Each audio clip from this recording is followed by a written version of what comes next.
While everyone is focusing on the recent Israel-Iran bombings, not many people understand why they're fighting. So, why do they hate each other so much? Believe it or not, Israel and Iran used to be friends like buddy-buddy. They were actually important allies in the Middle East for many years. They cooperated on regional security, traded goods with each other, and their relationship was a counterbalance to rising Arab nationalism. However, this friendship went up in smokes in 1979. Basically, they not friends no more. Iran went through an Islamic revolution, replacing its pro-Western monarchy with a revolutionary religious government. In other words, they changed their current government to a religious government led by a religious guy. This guy, I can't pronounce his name. Matter of fact, I'm gonna butcher his name, so I'm not even gonna try. We'll just go with this guy for now. Anyways, this new Iranian regime immediately adopted an anti-Zionist stance, denying Israel's legitimacy and bowing for its ultimate destruction. Basically, the Iran's new leaders decided they were against Israel. They said Israel wasn't a real country and should be destroyed. So then Iran started funding a network of armed proxy groups across the region, kind of like giving money and weapons to special groups of people that have similar goals. Iran doesn't want to fight Israel head on. They needed friends.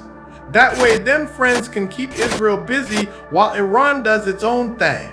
So they was making friends left and right, bribing them with gifts so that the proxy groups can fight Israel on the behalf of Iran. Almost like how Ash Ketchum sends out his Pokémon to fight for him. There goes Pikachu. Anyways, back on topic. Israel sees these Iranian-backed proxies as major threats designed to wage a multi-front war on its borders, meaning those armed proxies that we just talked about. Yay, those guys. Iran's friends are going to attack Israel in different directions at the same time. So Israel be like, oh no, you ain't doing that. You ain't coming to my house without my permission. You best get my permission before you even think about putting your dirty, smelly looking feet on my soil. But Israel had another problem. Iran accelerated their nuclear program. They try and build nuke factories to make nukes, not just one, but multiple, while the proxies attacked Israel. For Israel, a nuclear-armed Iran, whose leaders openly call for its demise, represents an unthinkable threat to its very survival. The ideological shift Iran surrounding its enemies, not to mention their nuclear ambitions, are the core reasons for their deep and volatile conflict today. That's why you see all those bombings happening all over the news. It's a battle where old friendships disappear, replaced by a struggle to survive and to see who's gonna be the biggest bully. I mean, the most powerful nation in the Middle East.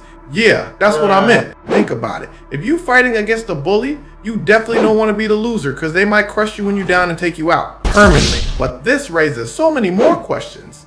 Like, how did the new Iranian regime come to be? And why did they immediately renounce Israel's legitimacy right afterward? If you want to see more, let me know in the comments.